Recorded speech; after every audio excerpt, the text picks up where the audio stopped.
Hello students, good morning. I am Vatika Sinha. Welcome to Vatika English Classes. आज मैं बात करूंगी class 8 के थर्ड चैप्टर, आपके सप्लीमेंट्री बुक से लिया गया यह चैप्टर है, that is the selfish giant. इसके पार्ट 1 ऑलरेडी मेरे चैनल पर अपलोडेड है, आप उसे जरूर चेकआउट करिए, वो आपके लिए बहुत हेल्पफुल होगा, आप सीबीएसई में हैं तो। इस चैप्टर में बेसिकली बात कही गई है एक जायंट के बारे में। जायंट मतलब होता है एक विशाल काय मनुष्य जिसे कहते हैं, एक दानव जैसा किसी का शरीर हो। इट मीन्स कि वो निगेटिव हो, उतना पॉजिटिव ना हो, एक अलग सर्कुलेशन में रहता हो, उसका अलग जोन हो, मतलब वो थोड़ा सेल्फिश हो, बच्चों से उसे कोई अफेक्शन ना हो, उसे फैमिली से कोई अफेक्शन ना हो, इस तरह के लोग को जायंट कहा जाता है। सेल्फिश का मतलब ही स्वार्थी। तो फर्स्ट पैरा में मैंने बताया था पार्ट में कि किस तरह से ये जो जायंट था वो सिर्फ अपने बारे में सोचता था, अपने गार्डन के बारे में सोचता था, जो कि बहुत ब्यूटीफुल गार्डन था, और वो बिल्कुल बच्चों को उसे खेलने की परमिशन नहीं देता था। आइए देखते हैं पार्ट सेकंड में क्या होता है। तो उसके परिणाम स्वरूप एज अ रिजल्ट उसे क्या मिला? उसे ये मिला कि वहां पर उसके बागीचे में स्प्रिंग ने जाना छोड़ दिया, वसंत ऋतु, ऑटम ने जाना छोड़ दिया। मतलब वो हर जगह से उसका जो इन्वायरमेंट था वो एज अ पुअर कंसीडर होने लगा, जैसा एक गार्डन का होना चाहिए, जितनी खूबसूरती होनी चाहिए, वो सब धीरे धीरे डल हो गए, फेड हो गए, क्योंकि वहां बच्चे नहीं थे। पार्ट सेकेंड, इसके डिस्क्लेमर में 3 पॉइंट्स को नोट किया गया है, देखते हैं क्या है। To celebrate the return of the children, trees covered themselves with birds and blossoms. जैसे ही बच्चों के आने की खबर पेड़ पौधे को मिली, वो वापस से खिलने लगे, चिड़िया वहां पर चहकना शुरू कर चुकी थी। Second point, the giant was delighted to see his friends back, especially a little boy whom he loved dearly. Giant बहुत खुश था, कुछ तो उसमें चेंजिंग आए थे, परिवर्तन आए थे, वो अपने दोस्तों को वापस देखते हुए बहुत खुश था। दोस्त मतलब उसके जो बच्चे थे, नेवर चिल्ड्रन थे, उसको देख के वो बहुत खुश था, एक्साइटेड था, और मोस्टली स्पेशली उस बच्चे को देख के खुश था जिससे वो बहुत ज्यादा अफेक्शन रखता था, लगाव रखता था, जो बच्चा उसे बहुत पसंद था, जिसे। Third point, the little boy soon disappeared only to return much later. वो बच्चा जिसे उसे बहुत ज्यादा अफेक्शन था, वो अचानक से गायब हो गया, अचानक से वो गायब हो गया, और बाद में बहुत दिन के बाद आया। तो क्या लेकर आया? बहुत कुछ बड़ा चीज लेकर आया, आइए देखते हैं। यहाँ से चैप्टर स्टार्ट होता है। He saw a most wonderful sight. उस दानव ने, जायंट ने एक बहुत खूबसूरत, बहुत अच्छे दृश्य को देखा। साइट का मतलब होता है व्यू, कुछ देखना। Through a little hole in the wall, the children had crept in and they were sitting in the branches of the trees. उसने देखा कि जो गार्डन था वहां पर उस जायंट ने एक वॉल को खड़ा कर दिया था, फिक्स कर दिया था, इसलिए ताकि बच्चे वहां खेल ना सके, वहां आ ना सके। लेकिन अपार्ट फ्रॉम दैट, बच्चे उस होल में से, जो एक वहां होल था, छेद था, उसमें से वहां पर चढ़ गए। क्रेप्ट का मतलब चढ़ जाना वहां पर, और सब पेड़ की डालियों पर बैठ गए। In every tree that he could see there was a little children, and the trees were so glad to have the children back again, and they had covered themselves with blossoms and were waving their arms gently. और क्या होता है, जैसे ही उस पेड़ ने देखा बच्चों को आते हुए, वो बहुत खुश हो गया। पेड़ खुश हो गया कि मेरे बच्चे वापस आ गए। वो फिर से अपने आप को फूल देना शुरू कर दिया, और पूरी तरह से हाथ हिलाकर एक दूसरे को अभिवादन करने लगा। वो बहुत खुश था। The birds were flying down.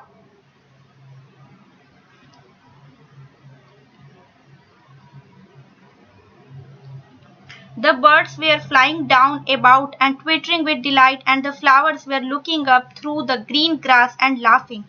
वो जो बच्चों को देखा उसने इस तरह से, वो बहुत ज्यादा पेड़ पौधे उछलने लगे, यहाँ तक कि जो बर्ड्स थे, चिड़िया थे, वो सब भी खुश हो गए, डिलाइट हो गए, और अपनी अपनी आवाज में बात करने लगे।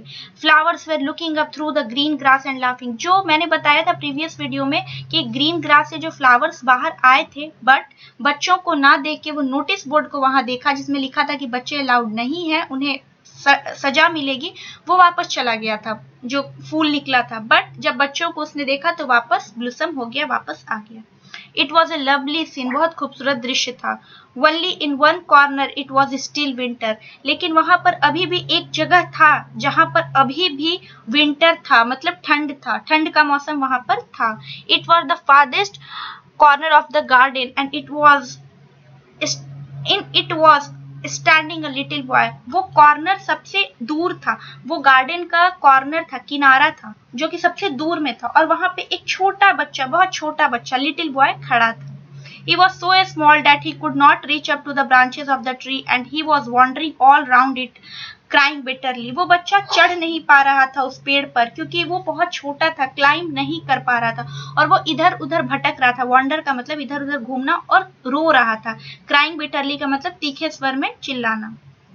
The poor tree was still covered with frost and snow and the north wind was blowing and roaring above it. जो पेड़ था, यहाँ पुअर ट्री का मतलब जो बेचारा पेड़ था, वो अभी भी फ्रॉस्ट यानी बर्फ से कवर किए हुए था, बर्फ से ढक गया था. और जो नॉर्थ विंड थी, नॉर्थ विंड बेसिकली कहा जाता है जेंटल ब्रिज, जो बहुत ठंडी हवा जहाँ पे चलती है, वो अभी भी चिल्ला रहा था. Climb up, little boy, said the tree, and it bent its branches down as low as it could, but the boy was too teeny. और देखिए पेड़ कितना जेंटल तरीके से खुद के डालियों को नीचे कर रहा था ताकि वो बच्चा उस पर चढ़ सके, क्लाइंब कर सके, बट वो बच्चा इतना छोटा था कि वो नहीं चढ़ पा रहा था. And the giant's heart melted as he looked out. और वो जो जियांट था, जो दानव प्रवृत्ति का इंसान था, उसका भी जो हार्ट था वो मेल्ट होने लगा, पिघलने लगा, मतलब वो एक ह्यूमैनिटी की तरफ बढ़ने लगा. उसे भी अफसोस हो रहा था कि वो बच्चा रो रहा है. How selfish I have been, he said, now I know why the spring could not come here. कितना मैं मतलबी इंसान था, स्वार्थी इंसान था, जो मैंने बच्चों को खेलने से रोका. अब मुझे पता चला मेरे गार्डन में स्प्रिंग अभी तक, वसंत ऋतु क्यों नहीं आई. A kind of season it is. I will put that poor little boy on the top of the tree and then I will knock down the wall and my garden shall be children's playground forever and ever. अभी मैं वहां जाता हूँ और उस छोटे से बच्चे, बहुत पुअर का यहाँ पर मतलब है कि बेचारा बच्चा. देखिए हमेशा वर्ड का मतलब बदलता है उसके पोजीशन के आधार पे. जैसे यहाँ पुअर, तो एक बेचारा बच्चा वो चढ़ नहीं पा रहा है, रो रहा है. मैं अभी उसे पेड़ के सबसे टॉप मोस्ट पे चढ़ा देता हूँ और मैं दरवाजा, यहाँ पे जो मैंने वॉल खड़ा किया है, दीवार, उसको भी गिरा दूंगा ताकि बच्चे वापस यहाँ खेल सके और वो हमेशा यहाँ पर खेल सके अपना गार्डन समझ के. कुछ दिन पहले उस जियांट ने क्या बोला था कि वो गार्डन उसका है और सिर्फ उसका है. He was really very sorry for what he had done. उसे बहुत गिल्ट हो रहा था, गलानी हो रहा था, वो दुखी था, वो जिसने ऐसा काम किया था. So he crept downstairs and opened the front door quite softly and went out into the garden. उसने दरवाजा खोला और सीढ़ियों से जाते हुए चला गया गार्डन के पास और धीरे धीरे वो जा रहा था ताकि बच्चे वहां देख के उसे भड़के नहीं, भागे नहीं. But when the children saw him, they were so frightened that they all ran away and the garden became winter again. लेकिन क्या हुआ, बच्चे उसे देखते डर गए और वहां से जल्दी जल्दी भाग गए. फ्राइटेन का मतलब डर जाना. Only the little boy did not run, for his eyes were so full of tears and he did not see the giant coming, and the giant stole up behind him and took him gently in his hands and put him into the tree. और फिर क्या होता है, वो जो छोटा बच्चा था वो नहीं भाग पाता है. वो इसलिए नहीं भाग पाता है क्योंकि वो रो रहा था, वो अपने आप में बहुत ज्यादा दुखी था और जियांट को वो देख भी नहीं पाता है और जियांट उसके पीछे छुप जाता है और अपने हाथों से उसे उठा लेता है. And the tree broke at once into blossom and the birds came and sang on it and the little boy stretched out his 2 arms and flung them round the giant's neck and kissed him. और क्या होता है कि वो पेड़ पौधे फिर से खिल जाते हैं. खिल इसलिए जाते हैं क्योंकि वो बच्चा खुश है, वो बच्चा अब खेलने लगा, मतलब खुश हो गया उसकी गोद में जाके. तो जियांट भी उसे देख के बहुत खुश था, पेड़ पौधे फिर से खिलने लगे. And the other children when they saw that the giant was not wicked any longer came running. और जब बच्चों ने देखा कि जो जियांट है अब पूरी तरह से क्रूएल नहीं है, वो दुखी नहीं है, तो वो वापस से बच्चे उसकी तरफ आने लगे. क्यों आने लगे? क्योंकि वो अब दुखी नहीं था, तो उन्हें बच्चों को लगा कि अब हम लोग यहाँ पर खेल सकते हैं. Back and with them came the spring. और बच्चों के आते वहां पे स्प्रिंग का मौसम भी आ गया, वसंत ऋतु आ गई. It is your garden now little children said the giant and he took a great x and knocked down the wall. उस जियांट ने कहा कि अब ये तुम्हारा गार्डन है. उसने एक्स उठाया, एक्स का मतलब होता है कुल्हाड़ी, कुल्हाड़ी उठाई और दीवार को गिरा दिया. And when the people were going to market at 12 o'clock, they found the giant playing with the children in the most beautiful garden they had ever seen. और जब वहां पर कुछ लोग, पब्लिक जो थी, पीपल जो थे, लोग मार्केट जा रहे थे 12 बजे के करीब, तो उन्होंने देखा कि जायंट बच्चों के साथ खेल रहा है अपने गार्डन में, और वो लोग मिसमराइज हो गए उस गार्डन को देख के, क्योंकि वो गार्डन इतना खूबसूरत था कि लोगों ने आज तक वैसे गार्डन को नहीं देखा था अपने लाइफ में। All day long they played and the evening they came to the giant to bid him goodbye. उन लोगों ने दिन भर खेला और शाम को घर जाते वक्त उसे गुड बाय बोला. But where is your little companion? He said. The boy I put into the tree. The giant loved him the best because he had kissed him. उस उनके दोस्तों से, उस बच्चे के दोस्तों से पूछा जियांट कि तुम लोग तो आए हो, लेकिन तुम्हारा साथी कहाँ है? कंपेनियन का मतलब तुम्हारा साथी, दोस्त कहाँ है जिसे मैंने वहां ट्री पर चढ़ाया था? मुझे वो बच्चा बहुत पसंद है. We don't know, answer the children. He has gone away. उसके दोस्तों ने कहा मुझे नहीं पता, वो यहाँ से चला गया है. You must tell him to be sure and come tomorrow, said the giant. Giant बोला कि उसे जरूर बताना और कहना कि कल जरूर आए. But the children said that they did not know where he lived. He had never seen him before, and the giant felt very sad. बच्चों ने कहा कि हमने आज तक नहीं जाना कि वो रहता कहाँ है, और ना ही हमें पता है कि वो कहाँ से आया था. जायंट ये सब बातें सुन के बहुत दुखी हो जाता है, क्योंकि उसे एक लगाव हो गया था बच्चे से, एक फ्रेंडशिप क्रिएट हो गई थी वहां पे, और अगर फ्रेंड अचानक से गायब हो गए तो उसे दुख हुआ. Every afternoon when school was over, the children came and played with the giant. प्रत्येक दोपहर को क्या होता था, बच्चे स्कूल खत्म करके आते थे स्कूल के बाद और सीधे गार्डन में जाकर जायंट के साथ खेलते थे. But the little boy whom the giant loved was never seen again. लेकिन जो छोटा बच्चा जिसे जायंट सबसे ज्यादा प्यार करता था, वो दोबारा कभी नहीं दिखा. The giant was very kind to all the children, yet he longed for his little friend and often spoke of him. How I would like to see him, he used to say. वो बहुत gentle बन गया बच्चों के प्रति, उसे बहुत लगाव हो गया, और वो हमेशा उसके बारे में बात करता था, अपने छोटे से दोस्त के बारे में, कि वो कहाँ है. मैं उसे देख के कितना प्लीज्ड होता था, खुश होता था. वो बहुत ज्यादा सोचता है. ईयर्स वेंट बाई, साल बीतते गए. ईयर्स वेंट बाई का मतलब साल बीतते गए. And the giant grew very old and feeble. और जो जायंट था वो बहुत ज्यादा बूढ़ा हो गया और फीबल हो गया. फीबल का मतलब होता है कमजोर होना, वो कमजोर हो गया. He could not play about any more, so he sat in a huge arm chair and watched the children eight there games and admired his garden. अब वो इतना बूढ़ा हो गया था कि वो खेल नहीं सकता था, तो वो चुपचाप किनारे बैठा रहता था आर्म चेयर पर, आरामदायक कुर्सी पर, और बच्चों को खेलता देखता और अपने गार्डन की प्रशंसा करता कि मेरा गार्डन कितना अच्छा है. उसे अपने गार्डन से बहुत ज्यादा अफेक्शन था. I have so many beautiful flowers, he said, but the children are the most beautiful flowers of all. वो बोलता है, जायंट बोलता है कि मेरे पास बहुत खूबसूरत, I have many beautiful flowers, मेरे गार्डन में बहुत सारे खूबसूरत फूल पौधे हैं, लेकिन सबसे खूबसूरत पौधा छोटा बच्चा होता है. मतलब वो बहुत एक छोटा बच्चा कितना चंचल होता है, इसी तरह से वो तुलना करते हैं कि सबसे प्यारा वही होता है जब वो मुस्कुराए तब या खेले तब.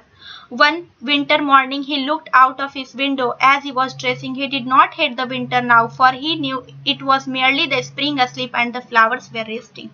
एक दिन वो जब सुबह तैयार हो रहा था तो उसने अपनी खिड़की से देखा कि बाहर अभी भी विंटर है, अभी भी मौसम जो है उसके गार्डन का विंटर ही है, सालों भर वही रह रहा था. लेकिन वो बिल्कुल दुखी नहीं हुआ. उसे ऐसा लगा जैसे वसंत ऋतु उसके लिए सो गई है और फ्लावर्स अभी रेस्ट पर है, अभी रेस्ट मोशन में है, वो बाद में आएंगे. Suddenly he rubbed his eyes in wonder and looked.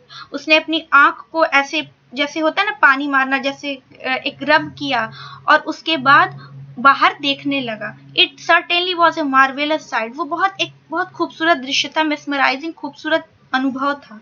In the farthest corner of the garden there was a tree quite covered with lovely white blossom. Its branches were golden and silver fruit hung down from them, and underneath it stood the little boy he had loved. अचानक से वो क्या देखता है कि उसी corner पे जहाँ पे उसे उस बच्चे से मिला था, उसी कॉर्नर पे एक गार्डन में पेड़ दिखता है जो कि बहुत खूबसूरत हो गया है. सब खिले हुए फूल पौधे हैं, सब कुछ वहां पर है, सिल्वर फ्रूट है, सब हैंग का होता है, हंग मतलब फूल वहां पर सब दिख रहे हैं. पेड़ पौधे अच्छे हो गए हैं, सब हरे भरे दिख रहे हैं, और सबसे अच्छी बात, पेड़ के नीचे वो बच्चा खड़ा था. अंडरनीथ इट का मतलब पेड़ के नीचे वो बच्चा खड़ा था जिसे वो बहुत प्यार करता था. Downstairs ran the giant in great joy and out into the garden. He hastened across the grass and came near to the child, and when he came quite close, his face grew red with anger, and he said, "Who hath dared to wound thee?" वो दौड़ कर आता है अपने room से, जहाँ वो तैयार हो रहा था, ड्रेस्ड हो रहा था, वहां से दौड़ कर आता है और बहुत खुश होके आता है। बट जैसे ही उसके पास जाता है, बच्चे के पास, उसका चेहरा लाल हो जाता है। किसका? जियांट का चेहरा लाल हो जाता है और वो गुस्से से पूछता है, who hath dare to wound thee? Thee का मतलब होता है, मैंने प्रीवियस वीडियो में भी बताया था, यू से रिलेटेड होता है दी।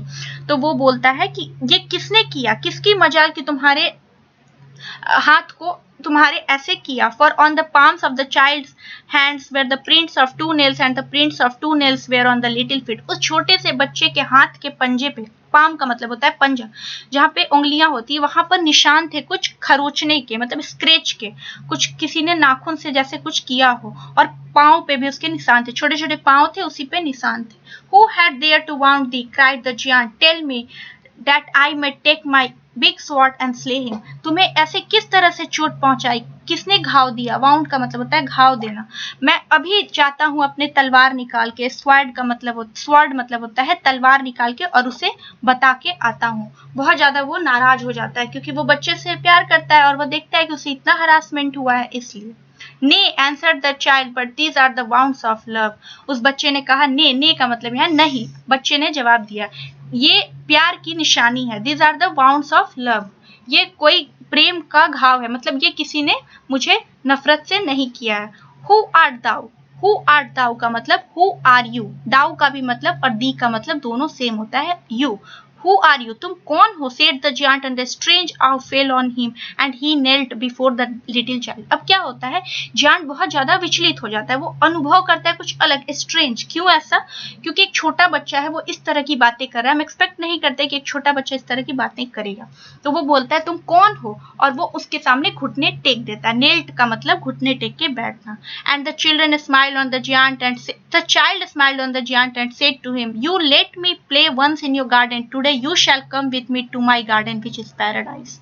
उस बच्चे ने कहा कि एक बार तुमने मुझे इजाजत दी थी, अनुमति दी थी तुम्हारे गार्डन में खेलने की। You let me play once in your garden, तुमने खेलने दिया था, आज मेरी बारी है, आज तुम मेरे साथ मेरे गार्डन चलोगे। Date is paradise. पैराडाइज का मतलब स्वर्ग, हेवन, जहाँ पे जिंदगी खत्म होने के बाद, मरने के बाद इंसान पहुंचता है, उसे पैराडाइज कहते हैं, हेवन कहते हैं।